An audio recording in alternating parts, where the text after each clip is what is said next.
Now, one of the murderers is out of jail. We all know she is here. What would you do? If any time you want it stopped, you just tell me and it stops. What would you say?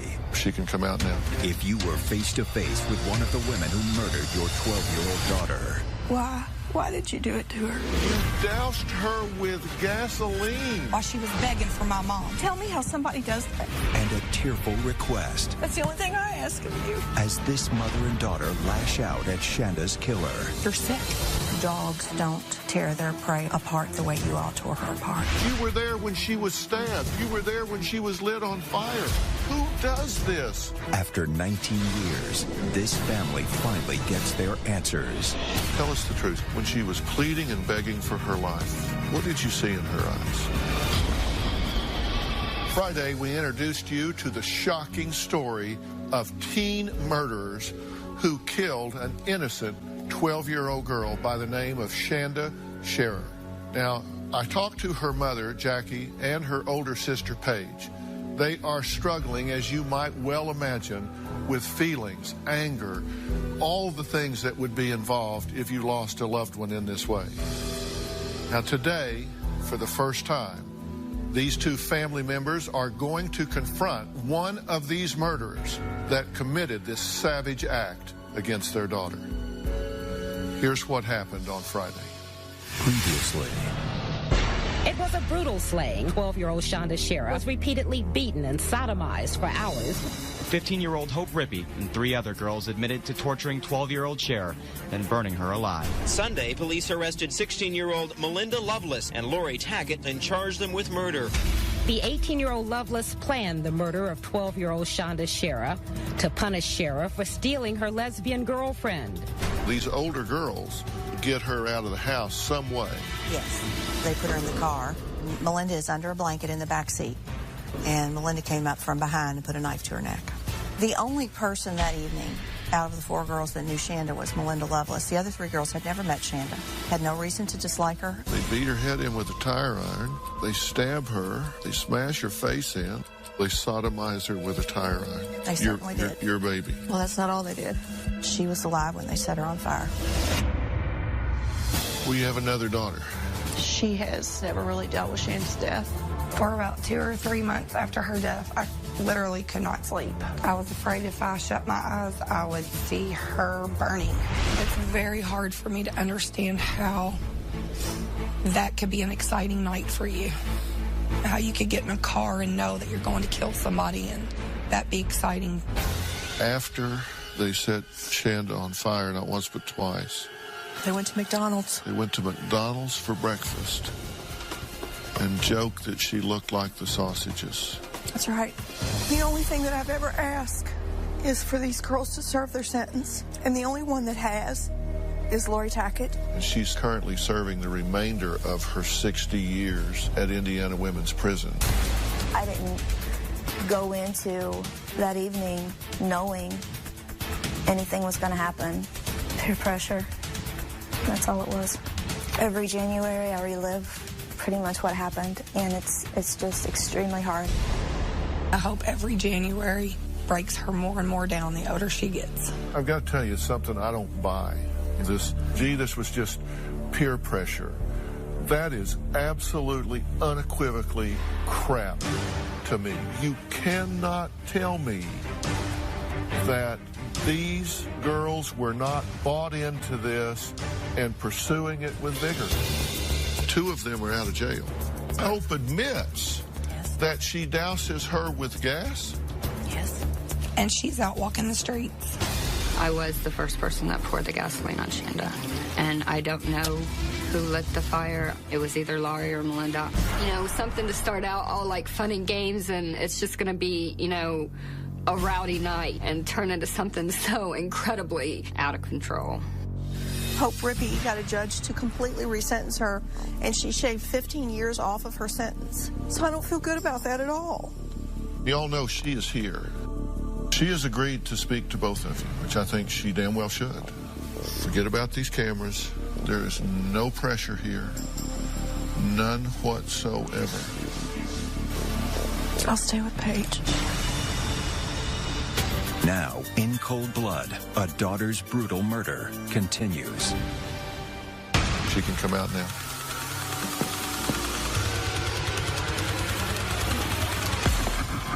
Welcome, Dr. Phil. Hi. Have a seat if you will. Why did you want to be here today? There were a couple reasons why I wanted to be here. I just felt that it was important that if you had contacted the show and you felt like you needed closure, that if there was anything that I could do to help with that, then I felt like it was important for me to be here for that. And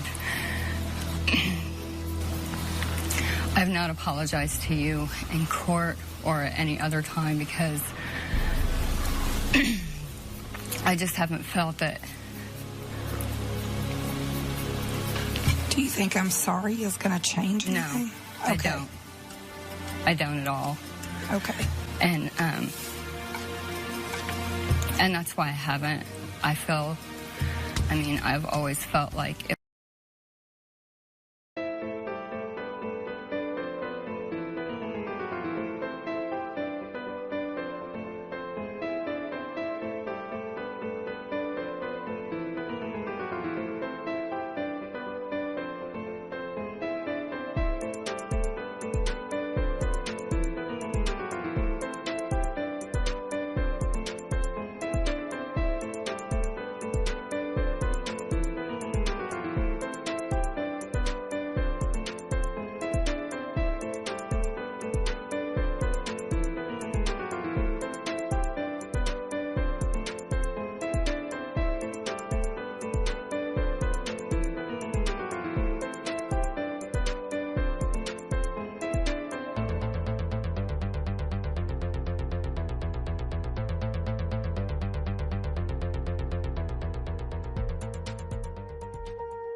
Swear I won't forget this, why do I regret this? In my mind reckless, thoughts are feeling endless. Sitting up I'm breathless, anxiety's infectious. I feel so defenseless, betrayed and embarrassed. I hate being open, I hate being broken. I feel like an ocean filled up with emotion. Anger ain't a potion, rub it on like lotion. I can feel it soaking, reopen, the scars have awoken. I can't move on till I let go. I feel so lost, never at home. Need to be strong, every breath hold. Cause I can't move on till I let go. I can't move on till I let go. I feel so lost, never at home. Need to be strong, every breath hold. Cause I can't move on till I let go.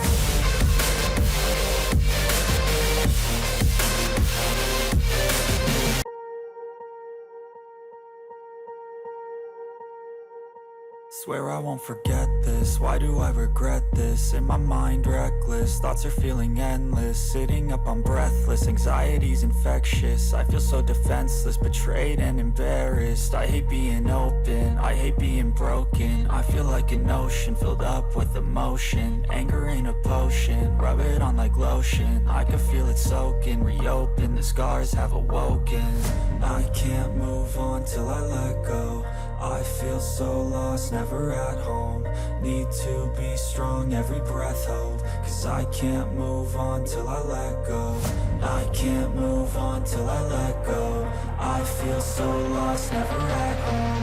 Need to be strong, every breath hold. Cause I can't move on till I let go.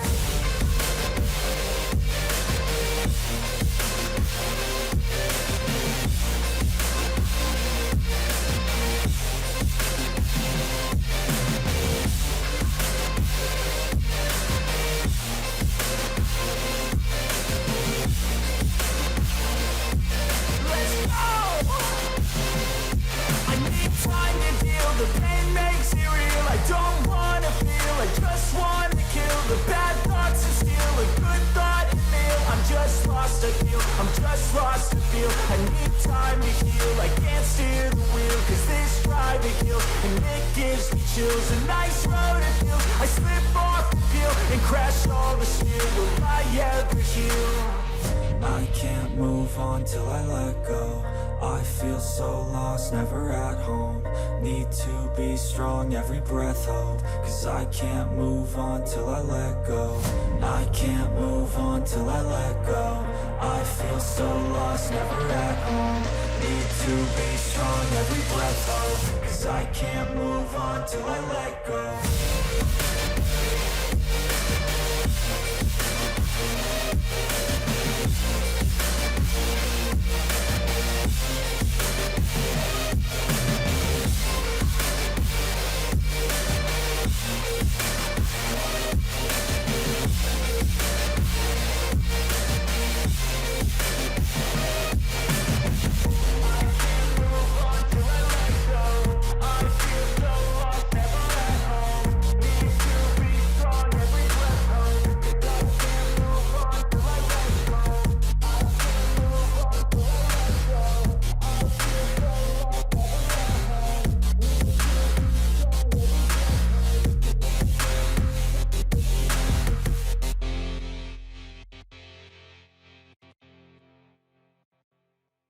It was not anything that you needed, or, I mean, I don't know necessarily to say needed is appropriate, but I just have never felt like it was something that I should do, and especially not in a courtroom.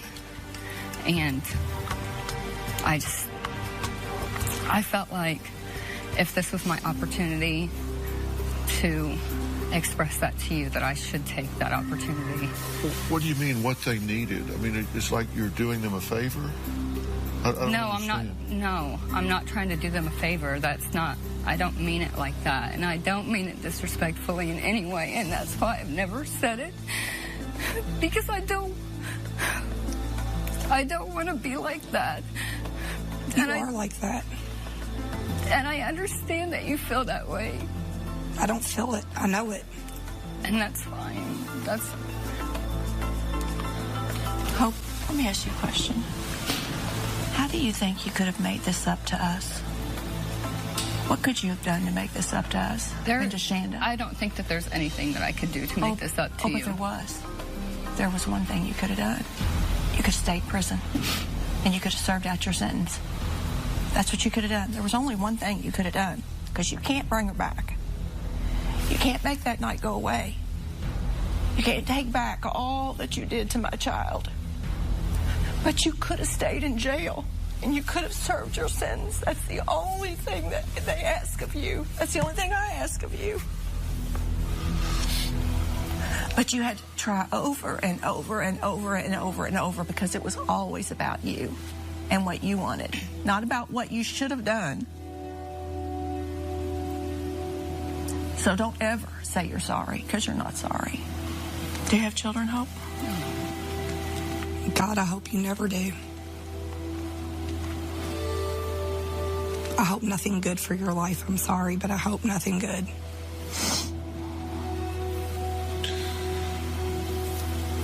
Because, see, I get to sit here next to you. She's 6 feet under because of you. We don't get to see her and sit next to her and talk to her and have interviews with people.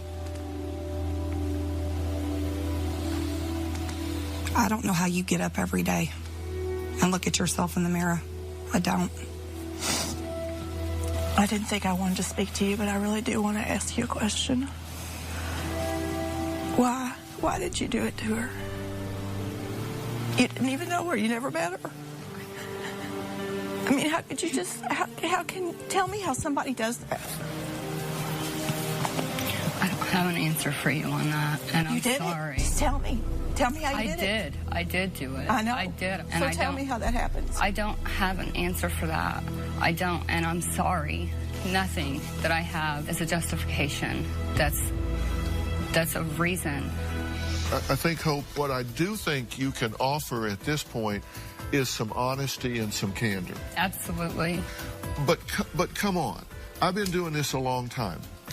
You premeditatedly made a plan. You went to these people's sister and daughter's door and lured her into a car knowing a woman was laying in the back with a knife and put it to her throat. You participated in all of these assaults and these humiliations. You doused her with gasoline. A human being that you didn't even know. You doused her with gasoline. And they're wanting to know, who does this? Why did you do that? True? That's what you want to know. Yes. That's what happened. Now, you've denied having parts in other of this, but you were there when she was stabbed. You were there when she was hit in the head. You were there when she was lit on fire. And you participated in the setup, the dousing of the gas. So just, hey, I'm a follower doesn't cover it. Absolutely. So what is the answer? Coming up. I came on here so that I could tell you the truth. You poured the gasoline on her little head while she was begging for my mom. And later, meet the woman Jackie says is the reason her daughter is dead. Amanda Hebron is a predator. My daughter would still be alive if it weren't for her. When in cold blood, a daughter's brutal murder continues. We now return to In Cold Blood, a daughter's brutal murder. Hope Rippey was one of 4 teenage girls convicted in the brutal slaying of 12-year-old Shanda Sher. Now out of jail, she's facing her victim's family for the very first time.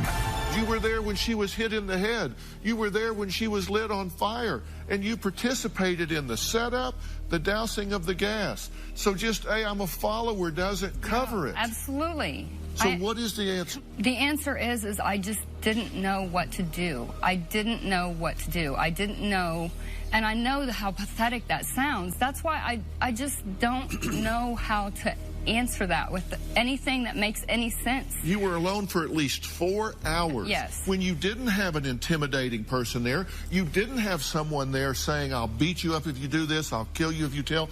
You could have walked into a police station and had full police protection, and that girl might still be alive today if, when you were alone, you had done the right thing.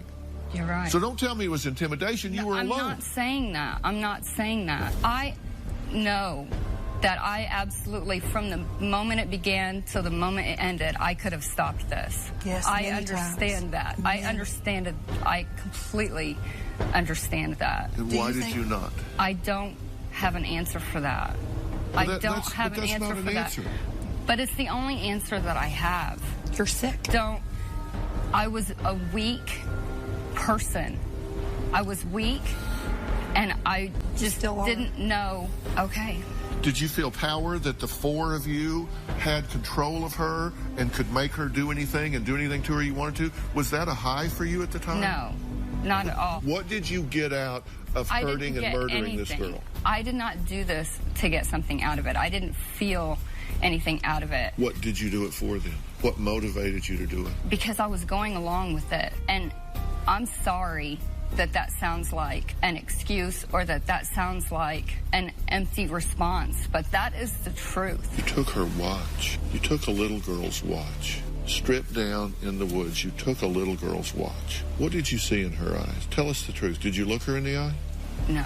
When she was pleading and begging for her life, what did you feel? What did you think? I didn't feel or think anything. I mean, I wasn't. Exactly. And you still don't. Did you have any empathy for her? I did, but I was afraid, and I was afraid, and I'm sorry that doesn't sound what were you like afraid a good of? enough excuse. I was afraid of the people that I was with. You were one of them. You are one of them. What else were you afraid of? That they were going to do that to you? I didn't know what was going to happen. I didn't know. You did know. You did know. You knew, right? You knew before you went and picked her up what you were going to do.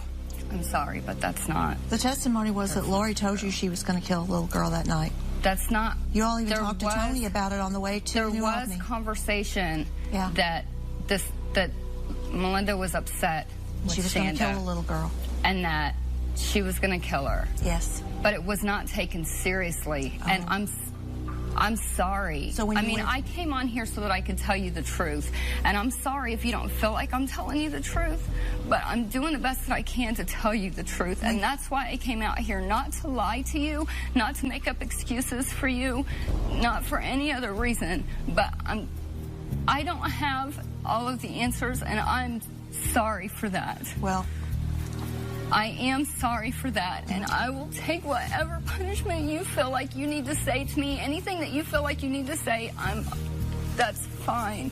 But I'm telling you the truth. Mm-hmm. When you were at Melinda's house and she showed you the knife she was going to kill Shanda with, did you not believe it then? No, I did not believe her when she was saying it.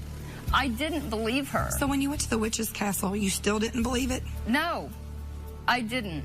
So let me ask you, you just do that on a regular basis? No. You just take people out and do that to them and make them take their clothes off? No. Did this go further than you thought it was going to go? Yeah, it went way further than I thought that it was going to go. What did you think was going to happen? I thought that there was probably going to be a fight. I did think that she was going to be beat up, and that is horrible, and I understand that. But that is what I thought was going to happen, and that is the extent of what I thought was going to happen. I did not think that it was going to go to the extent that it did. And by the time that it was that far, it felt so out of control. I didn't know that I didn't feel like there was anything that I could do. Why did you participate? You're saying that it got out of control, but you participated to the very end. You're right, you poured the gasoline on her little head while she was begging for my mom. You didn't stop to the very end. Did you know that she was going to die then? Yeah, I knew. When you were pouring the gas, you knew this girl's going to be dead? I knew that was, yes. So you made that conscious decision to participate. Did you ever think about running away? No. Why didn't you tell Mr. and Mrs. Tackett what was going on? I don't know. I don't know why. I've dealt with this for years. I've tried to figure this out, and I've done everything that I can in my power to try and figure this out in my own head. I know that what I did was horrible. I know that the things that I didn't do were horrible. Where do you think you should be today? Honestly, where do you think you should be today? Do you think you should be sitting in that chair? Yeah, I do think that I should be sitting in this chair. So it's real nice that you think you should be sitting in that chair. Because I bet Shanda wishes she could be sitting in that chair. And it's really, really, really sickening that you think that you deserve to be out of prison. I understand that. Do you sleep good at night, Hope? Do you remember what I said to you? I remember what you said to me. Do you? Do you remember what my wish was for you? What was your wish for her? Coming up, will Shanda's family finally get the answers they're looking for? Were you crying when she was burning? Plus, why was Hope smiling in her mugshot after killing an innocent child? And later, who is Amanda Heverin, and why does Jackie believe she was the person who started it all? We now return to In Cold Blood, a daughter's brutal murder.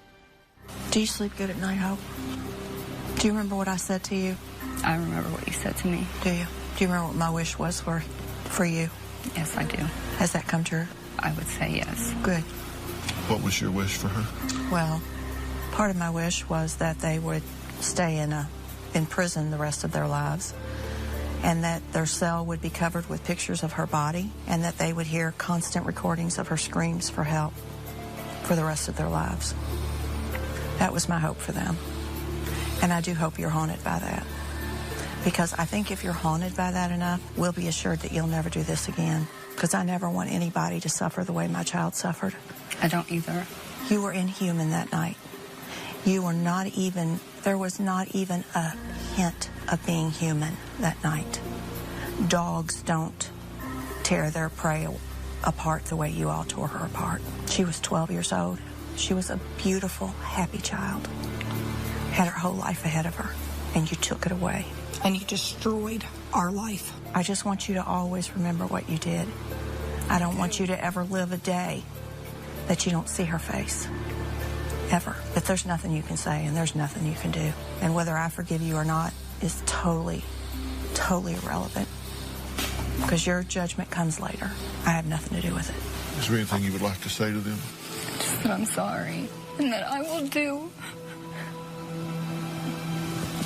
everything that's in my power to try and keep this from ever happening. And I don't know if you think that I could do that there's anything that I can say or do, but I mean, if there is, then I will. And I do think about it every day. I don't ever want somebody to have to deal with this again.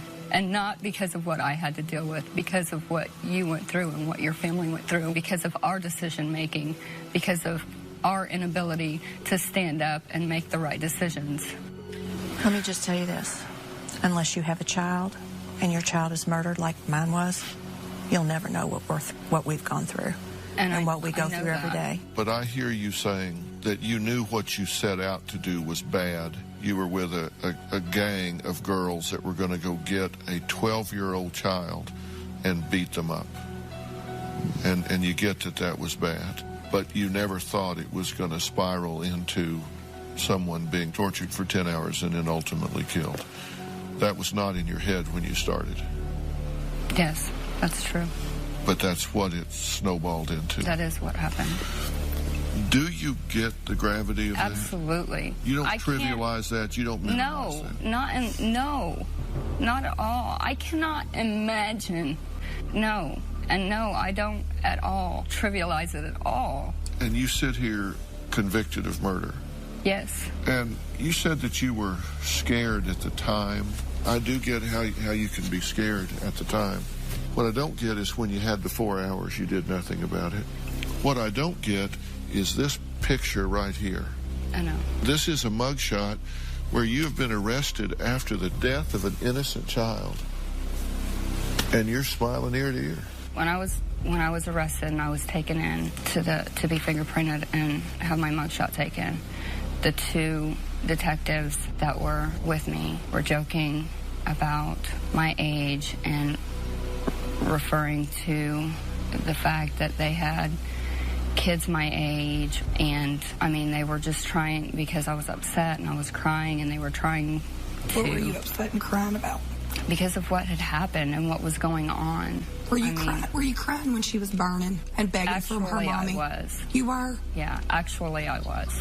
So how did you keep pouring the gasoline on her when she... And you were crying while you were pouring gasoline? No, I was crying when we left. But you weren't doing it when you were pouring the gas, were you? What made you cry? Because of what had happened. Because... You weren't sad, because if you were sad, you wouldn't have done it. And you would have told somebody. You're not sad today. You just have to deal with it, because you already did it. You will always be a murderer. Were you rehabilitated in prison? I felt like I went through the changes, and I felt that I dealt with a lot of things that led up to that night.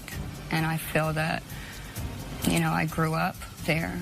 And so, I mean, my response to that would be yes. What happened in your life, Hope, that made you capable of this kind of a crime?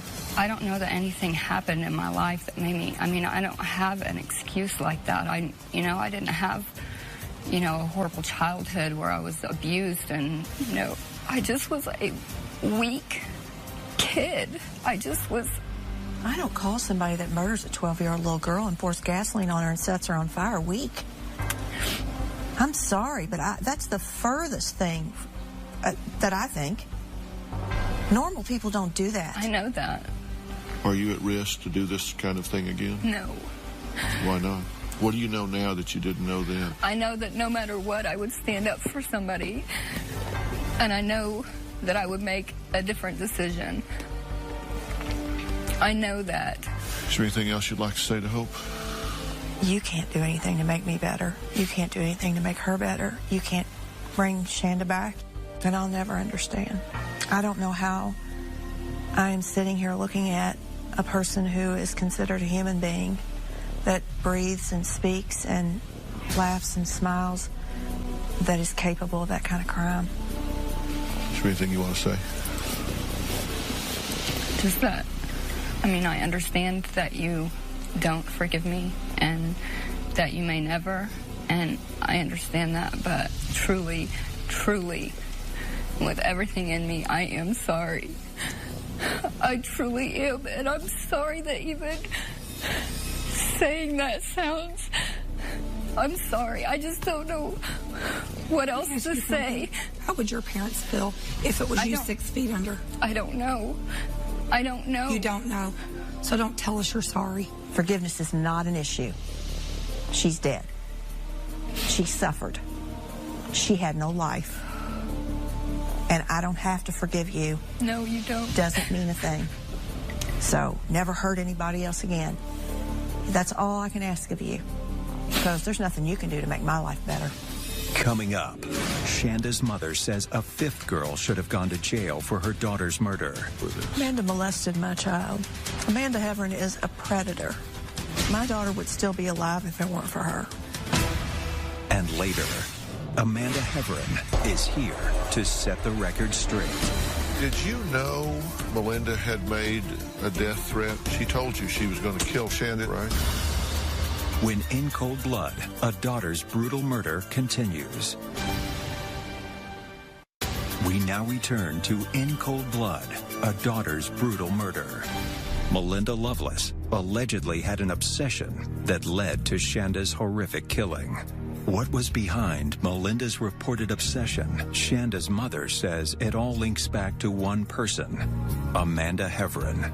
So who is Amanda? And what exactly was her role in this tragedy? As you look back at the days or the weeks leading with her, was something happening? Not in the days leading up. In fact, for probably a month or so before the murder, we thought everything was fine. We had no indication at all that anything was bad like it was. Grades were holding, or grades were great, new friends, happy again. You say happy again. Right. Tell me about the dip was when she got involved with the wrong people and became friends with the wrong person. And she was put in a situation where she met a person named Amanda Heverin, and that's what started. That was the beginning of the end. Amanda was older than her. They were put in detention together, actually. That was the very first time Shanda had ever been in trouble in school in her entire life. But they got in trouble together, went in detention, and Shanda was in a school where she was desperate to be accepted. Had no friends, didn't know anybody. Sure. Amanda then put her hand out and said, "Let me be your friend," and Shanda needed a friend. I knew from the very beginning it was a bad relationship, and it got worse and worse, and Shanda got worse and worse. Everything about her changed. Was Amanda defining this beyond friendship? Oh, yes.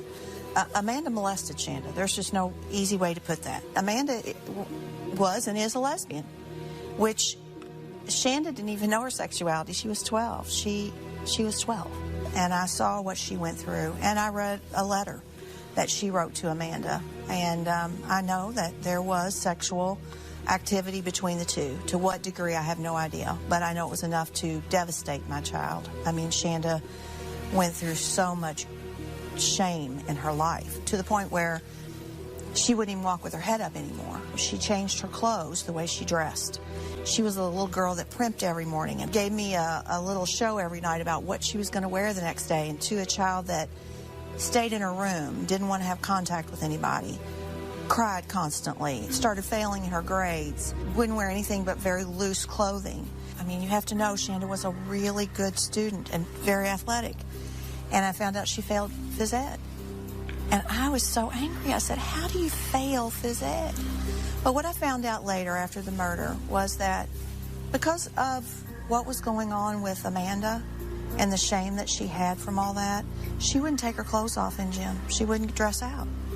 And that's why she failed. She got away from her. Well, I went to Amanda's house and I spoke to her father, and I told him, I said, I'm not saying that your child is bad. I'm just saying that our children together are bad. It's not a good combination, and I want you to tell your daughter I don't want her to have any more contact with Shanda. Thought things were getting better, and then I got a letter that apparently Shanda had mailed but forgot to put a stamp on. That was the letter that let me know there was physical contact between her and Amanda, and that she was, in fact, still having contact with her after I told her not to. But you think Amanda had a lot to do with this? Amanda molested my child. Amanda Heverin is a predator. My daughter would still be alive if it weren't for her. So you think she's the first link in the chain? She is the first link in the chain. Melinda told her, if you don't stay away from Shanda, I will kill her.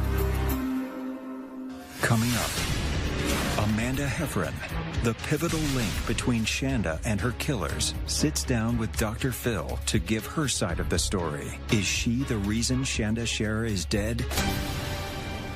We now return to In Cold Blood, a daughter's brutal murder. Was Shanda Scher the victim of a teenage love obsession gone horribly wrong? When Melinda Loveless and Amanda Heveron's tumultuous relationship went sour, Amanda turned her affections to 12-year-old Shanda. According to prosecutors, Melinda, consumed with jealousy, set her sights on getting Shanda out of the picture and hatched a plot with 3 other teenagers that left the innocent young girl dead. So who is Amanda Heveron, and what was her relationship with Shanda? When I think of Shanda's murder, it all started when she met Amanda Heveron. That's when life changed. It got to the point where I forbid Shanda to have anything to do with Amanda. I want her to stay away from her. I want her to leave her alone. Her relationship with Amanda Heveron is what made her the victim of this crime, because Melinda Loveless killed her because she was jealous of her relationship with Amanda Heveron. After Shanda had died, and I cleaned her bedroom out, I found in the back of her closet a shoebox full of letters from Amanda Heveron, where her and Shanda had went back and forth. I think they had had a sexual experience where Shanda was trying to get away from her. That's not what I like. That's not what I want. You're not a boy. And Amanda kept telling her, trying to persuade her, Amanda was not going to have Shanda get away from her. She wanted that relationship and was going to do whatever it took to have that relationship. And I feel in my heart that if she would have quit pursuing my sister would not be dead today. And Amanda gets to walk around every day and live her happy little life. I don't even know if she even thinks about what she really caused. And she caused this. I blame Amanda Heveron. Her family feels that you molested their daughter. Well, I mean, you can't molest somebody when she came to me first. I never came to Shanda like that. Shanda locked me in her bathroom and made the first move on me, not the other way around. Did you have a sexual relationship with her? Yes. Did you think that because she was only 12 that it wasn't a good idea? I mean, she was seeing boys older than me, so obviously, I mean, she knows what she was getting into. I didn't do nothing to her that she didn't want me to do. What they may call intimate, we wasn't intimate like that. Not like a male and female is intimate. Did you know that Melinda had made a death threat against her? Mm-hmm. She told you she was going to kill her, right? Yes, and I went to the youth prosecutor and told them about it. What'd you tell? I gave them the letters that Melinda had wrote me, and I guess they said they was going to have a meeting with the parents, but I never heard anything about it after that. And she confessed to you after the fact, correct? Yes. Did she show you the bloody trunk? Yes. And Shanda's bloody clothes? Yes. And you didn't tell anybody? No, because I just didn't believe it. Because one minute they were laughing, and the next minute they were crying, so it was hard to tell which was fake and which was true. So you knew she was dead. You believe, when you heard those details, did you believe it? I mean, part of me did, but a part of me didn't. Did you ever think that you should warn Shanda's parents that she had made a death threat against her? My dad warned them about the letters. The youth prosecutor warned them about the letters and everything that was going on.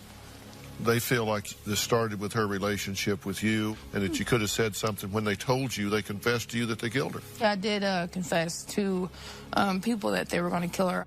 So maybe the authorities could have done more stuff. And maybe her dad could have done... It's like you're kind of putting something on the father. Well, I mean, they're putting it all on me. We've got a dead child here, I understand right? that. I mean, come on. Let's not... We don't want to throw rocks at a dead child. Right. I mean, they're throwing rocks at me, though. I understand. You know, I've lost a lot during this. I lost basketball scholarships because of it. You know, I got kicked off the basketball team because of it. You know, there's a lot of things that I lost because of it that I had to sacrifice. They just don't know the story. I didn't come on to Shanda like that. She came on to me. And you're completely at peace with your role in this thing. You don't feel guilty about any aspect of this whatsoever. You have no regrets? I mean, I do, in part, feel guilty for not telling somebody when I found out about it. Nobody was calling my house looking for Shanda. So, in reality, I didn't know that it was true because nobody was calling me looking for her. You think that would have been the first place they would call was my house. Well, her mother did call your house, didn't she? Well, I never got that message that she called me. My dad may have known and maybe didn't tell me. But did you tell your father that these girls had confessed to killing Shanda? I did, like, 3 hours later after I was told. But you said you didn't want to get anybody in trouble, right? That's why you waited to tell? That's not that I want to get anybody in trouble. It's just I didn't know if that really happened. I didn't want to call and be like, hey, I heard this, and it not been true. You said Shanda's mother's made your life miserable? Well, mine and a lot of my family's, yes. You understand they've suffered a tremendous loss. Yeah, it's all about. You seem pretty smug about this, and I would have thought that you would have had a lot more compassion. I have had compassion, but just the thought that somebody would call me a child molester upsets me. I understand. Is there anything you want to say to them? I am sorry that this has happened. You know, ultimately, Shanda's father paid the price, too, by drinking himself to death, and I really am sorry. I mean, it hurts my feelings, or they think I'm a child molester, because I'm not. Is there anything you haven't said that you would like to say? I never got to say goodbye to her, you know. I didn't get to go to her funeral. I was threatened not to go to her funeral. And I didn't get to say goodbye to her. I'm not responsible for anything that's happened in Amanda's life. She's responsible for her own actions. I didn't ask my daughter to be murdered. I didn't ask Amanda to molest, to be a predator, to have sex, whatever kind of sex it is that she wants us to know about with Shanda. Shanda was 12 years old. When we talk about molestation, it's a different kind of molestation. It was if you would have just left her alone and went away, maybe she would still be here, but you wouldn't just go away. When I heard Amanda say, well, you know, it's affected me because I got kicked off the basketball team, or all the little trivial things that she mentioned, that is typical Amanda Heverin. Amanda Heverin was just as guilty and just as culpable as all the other 4 girls that went to prison. Amanda should have been right there with them. She knew Melinda Loveless had threatened to kill her. She knew Melinda was going to kill her. She did nothing to stop it. Even after she was shown the bloody trunk, she did nothing. Absolutely nothing. In Cold Blood, a daughter's brutal murder will continue in a moment. We now return to In Cold Blood, a daughter's brutal murder. I know that forgiveness is a word that is thrown around so much that it loses its meaning. I don't want these 5 personalities, Tackett and Tony and Melinda and Hope and Amanda, I don't want those 5 people having power in your life. If you are locked into a bitterness and hatred with them, it changes who you are. It has changed me. But there comes a point where you've got to say, I'm not big enough to handle this. I don't have the strength to carry this. And I don't want the people I love to pay for this. I want to celebrate the 12 years I had this precious child.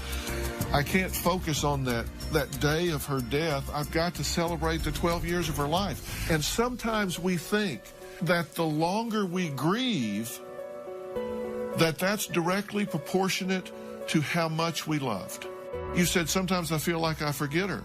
I'll promise you there have been times when you catch yourself laughing and then you go, oh my God, how can I be standing here laughing? My baby is tortured and dead. It was the worst part after she died, the first time I laughed. Let me tell you, anger and bitterness is a pervasive emotion. It crowds up everything you do. And it takes courage. You have to stand up and say, I do claim it. Dr. Phil, I give myself permission to be joyous. I give myself permission to celebrate her life, celebrate the joy that she was. So, I don't use forgiveness in we must forgive kind of way. I use it in the sense that we got to set ourselves free. When you forgive them, you break that bond with them and they fly away and you are left to take all of that energy that was invested in that bond and put it into your life and your children and each other. Oh, thank you very much. It'll help. She just closes herself off, and I think she does that because of the anger. Your face has relaxed since we started talking. So, maybe it's a beginning. You did make me feel better on that line. All right, good. Thank you so much. It could not have been easy to sit before them, but I think you owed it to them. I do too. And you did it. And it would have been a lot easier not to. But you doing that indicates to me that you're trying to do what you can. The second thing is there's no way to make this right. What you have to do is make the rest of your life right. I mean, like they said, anything short of bringing her back is not a fix for them. But what you've got to do is, if you've got 30 years, 40 years, 50 years left in this world, you got to spend it doing the right thing in the right way and using your life, and hope you can do that.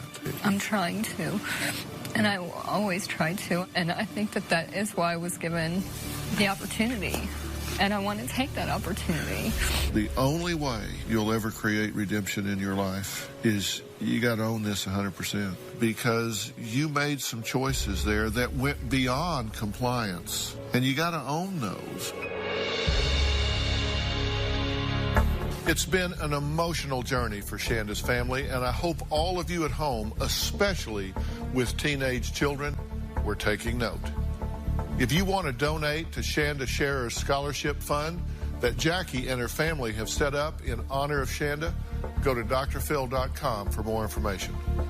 Thanks for being here today. So long.